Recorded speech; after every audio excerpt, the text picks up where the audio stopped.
What's up, guys? Michael Neal here with Bass Resource. Summertime is one of those transition periods where the fish are coming off the spawn, going out to deeper water, and they're going to typically stay there somewhat offshore until they start coming back in the fall when the bait starts migrating back. And you know, a bass's life really revolves just around bait fish. If they're not around bait fish, they're not going to be able to survive, and that's all they have on their mind is where the bait is, and that's where they're going to be following. And that's when the fish transition out deeper, when the bait goes out deeper, and there's really no better imitator of a bait fish than a soft plastic jerk bait of some sort, whether it's, you know, a 3-inch to mimic those really small shad, or when the fish in the summertime, they typically get on the bigger shad, the 5, 6, 7-inch baits seem to work the best. And you know, this is just a 5-inch jerk bait from Big Bite, just in like a white ice color, clear back with a little bit of silver glitter and white sides. I just like to stay somewhat of a shad imitator when I'm fishing baits that are moving quickly. It seems like the more natural, the better anymore. You know, everybody has always caught fish on a fluke, just weightless, a single hook, throwing it out there, twitching it, whether it's working it above the surface. You can still catch some fish schooling that way sometimes in the summertime, but typically you're wanting to get the bait down there a little bit deeper.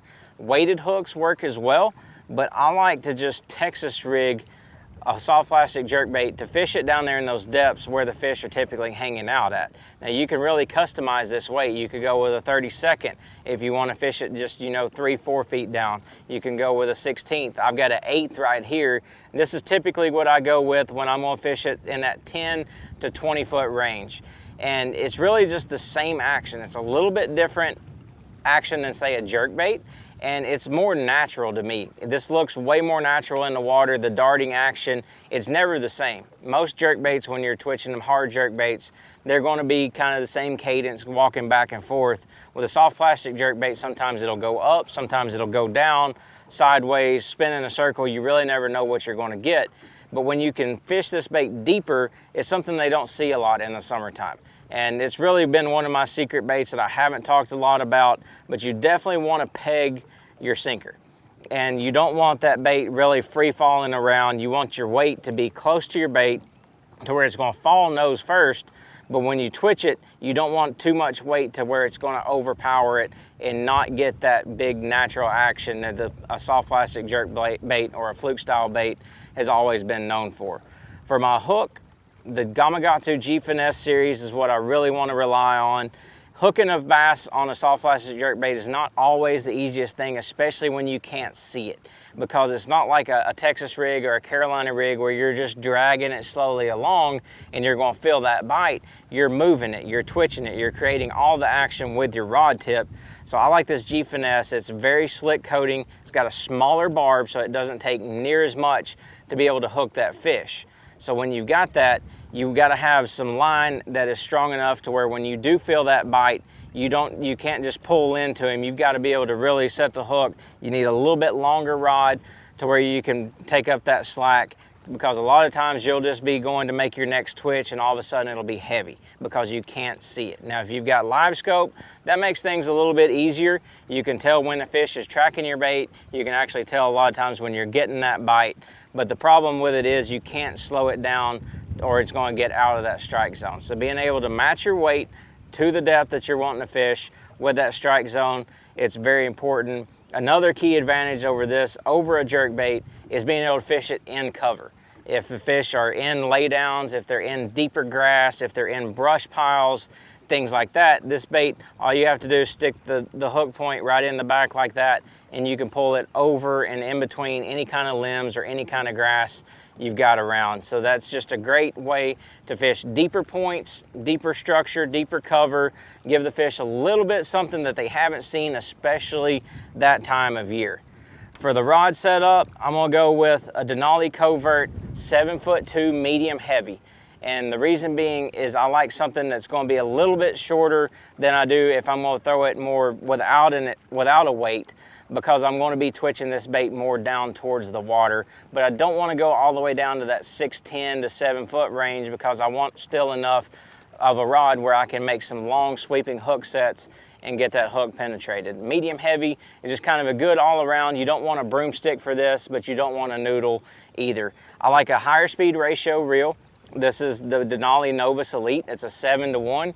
That's kind of my go-to for anything that I'm moving the bait with my rod, is going to be a 7-to-1. If I'm moving the bait with my reel, most of the time I like a slower one, but I want something that I can take up the slack very quickly and be able to get a good hook set on the fish. 16-pound Sunline Shooter's kind of my in-between go-to. That's what I throw a lot of stuff on, but especially these things where I need smaller line to where I can still make good long casts and have good action out of my bait, but I know I've got enough strength to do whatever I need to do, whether it's around cover or open water, either one. Second way to fish a soft plastic jerkbait in the summertime, and this one's gonna seem really weird to a lot of people, but is on a Carolina rig. And with a Carolina rig, it's really unique because the fish is never actually gonna feel this weight right here.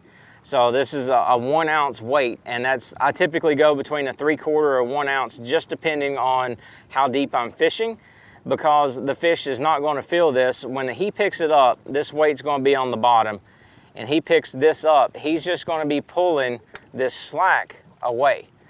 So he's never going to feel your weight. That's where it's different than a Texas rig, especially if you've got it pegged. He is going to feel the weight, but you can get away with something that's going to get to the bottom really quick, and you're going to be able to maintain bottom contact no matter how deep, no matter how rough or how windy it is. But I like the Tilapia Magic color. This is, again, the 5-inch jerkbait. I like a green pumpkin base color that time of year.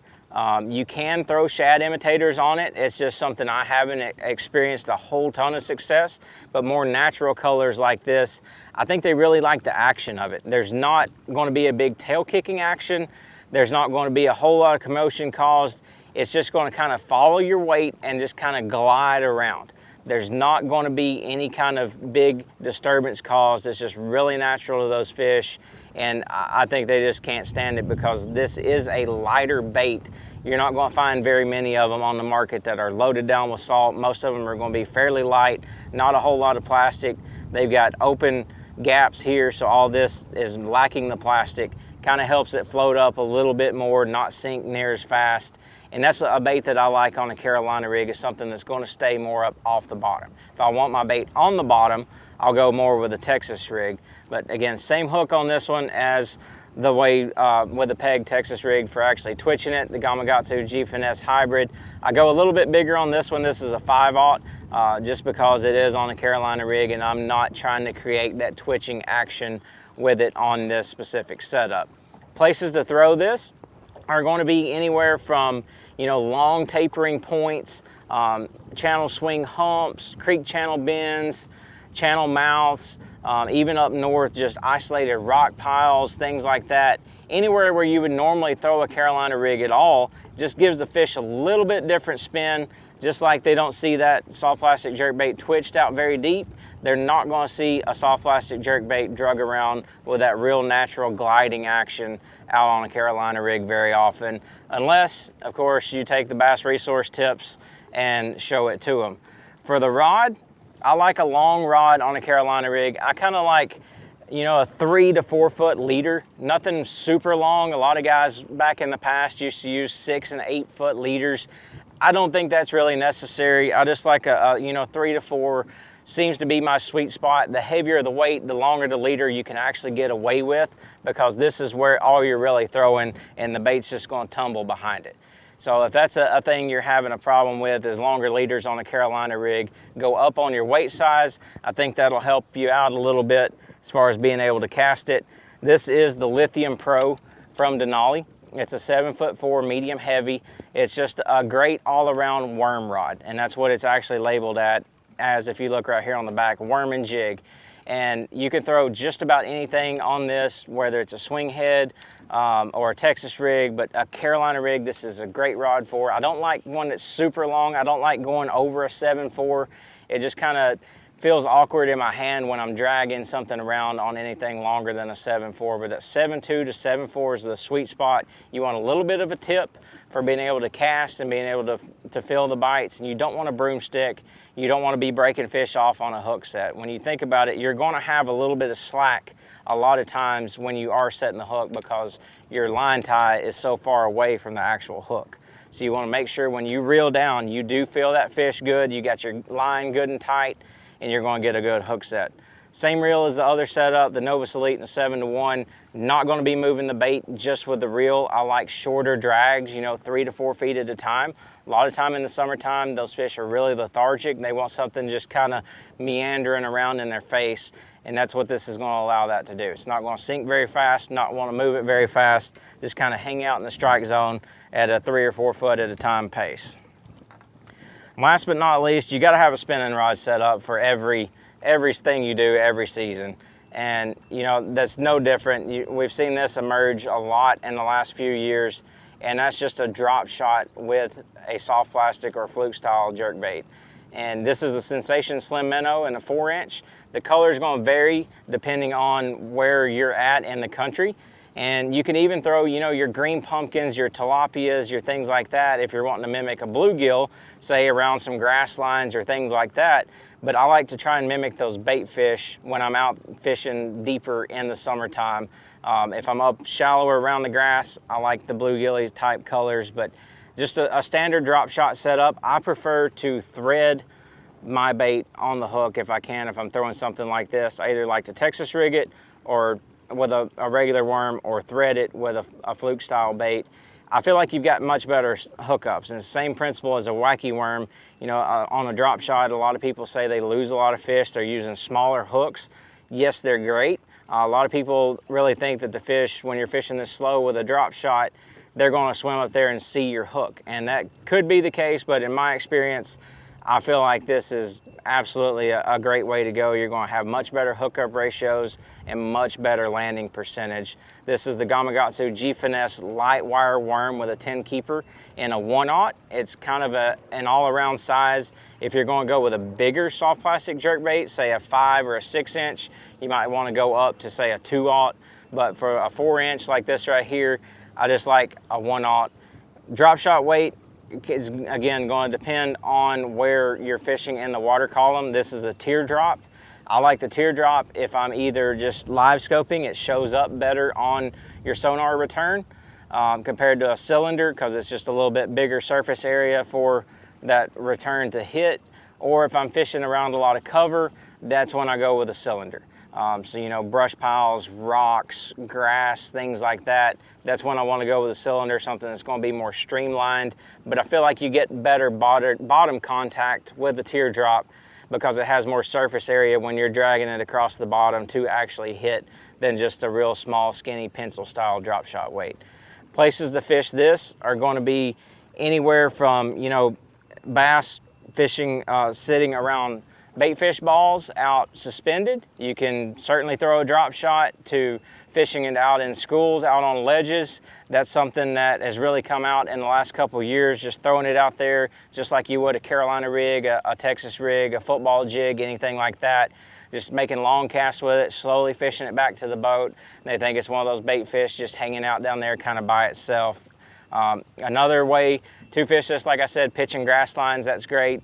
Fishing deep shade around docks is another way I like to fish this. Summertime, they're going to be finding some sort of shade if they're up shallower, super clear water, or typically out a little deeper. So again, match the hatch with your soft plastic jerkbaits, weight it down, get it a little bit deeper, fish it on a Carolina rig, try it on a drop shot. This is a 7'6". Again, fishing offshore, you want a longer rod. 7'6" medium multi-purpose covert from Denali. I like that long rod. You can make long casts. You can make good hook sets on those long casts. 3,000 size reel is always my go-to. This is 10-pound SX1 to an 8-pound Sunline Shooter leader. You're fishing this pretty slow. It's going to be in those fish's face for a minute before they decide to bite or not. So I like to really go as finesse as I feel comfortable with. And when you do that, you got to have a really forgiving rod with a lot of tip. And this rod is just absolutely a perfect drop shot rod, perfect setup. 3,000 size reel is going to allow you to make longer casts. The less time your line has to spool off of your reel, the further you're going to be able to cast. So that's why that bigger diameter of a reel is important to me. So hopefully these tips for fishing a soft plastic jerkbait in the summertime will help you out. For more information, check out bassresource.com.